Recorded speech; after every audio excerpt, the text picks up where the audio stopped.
today's mission, these cheap DRL and turn signals. I looked in the packet, you do not get a BMW i8. But you do get some wiring, which says it goes to the accessory, but probably I'd rather put it to an ignition live.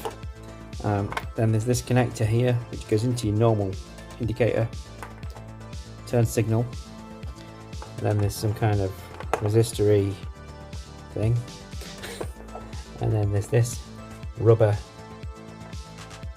bung that just fits into your turn signal. Well, I'm going to put it into the side light lens, and there's this DRL and switchback indicator. It seems pretty simple, pretty straightforward. Let's see what happens when I plug it in. These corner lights, there's one screw there, and it pops out. As you can see, this one was broken and has been broken for a long time, and then you just kind of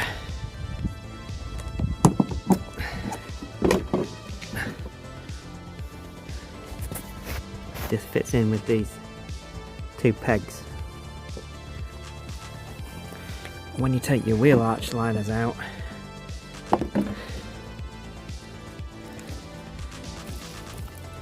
so this is my setup, which is an orange bulb shoved into the original indicator, which used to go in there but now goes in there, with no wheel arch liners. I'm not going to stay at this, it's pretty bad.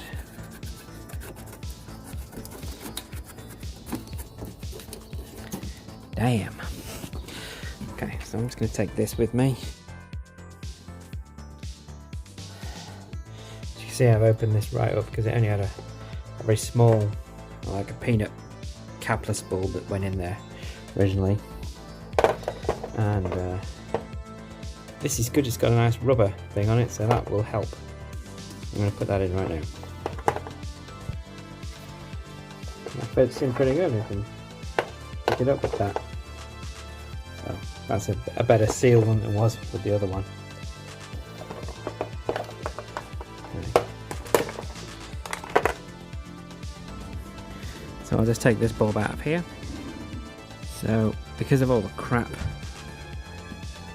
from the wheel arch liner not being there, it's pretty much destroyed my socket, and when I got the bulb out finally, it's not good in there, so I've just cut them off and just run them direct. Bit of heat shrink on there just to protect them from the crap that comes from there, basically. Not sure I'm going to stuff everything, but we'll see how it goes. Okay, just push that light back in for a minute, and if I just give this 12 volts,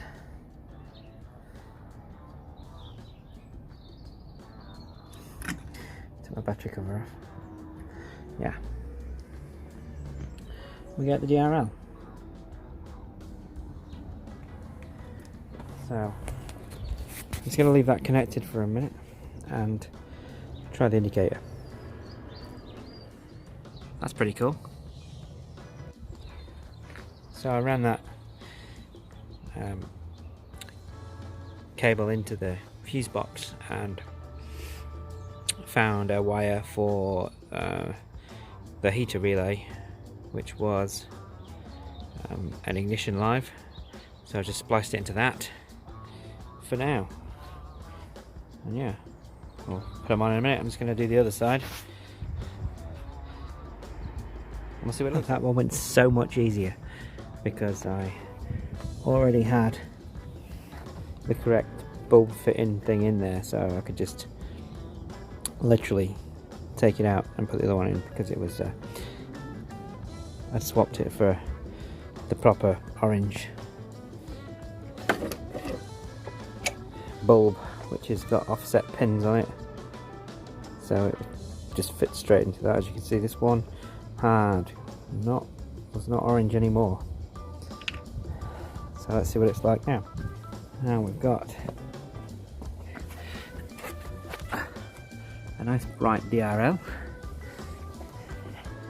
and a nice bright DRL. Yeah, man, look at that, beautiful.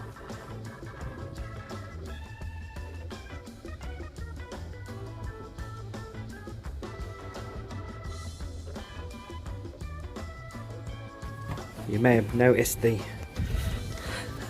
splitter that I'm working on there is my spare bumper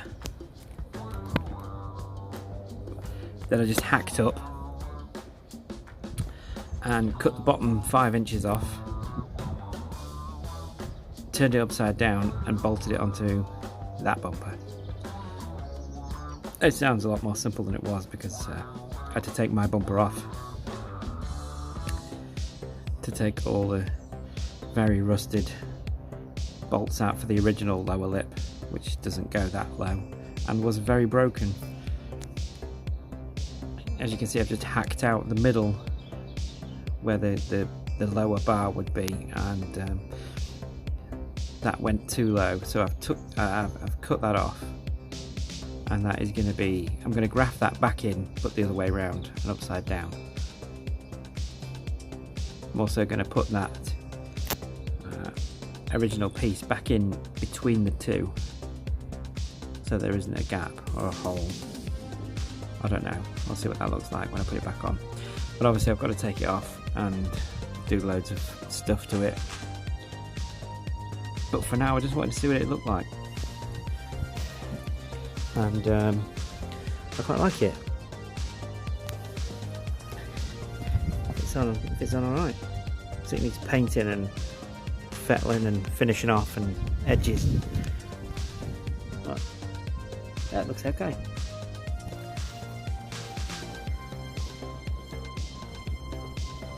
I'll do another video on that when I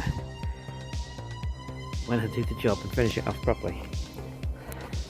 So for now, that's the DRL switchback indicators in. I like them, good.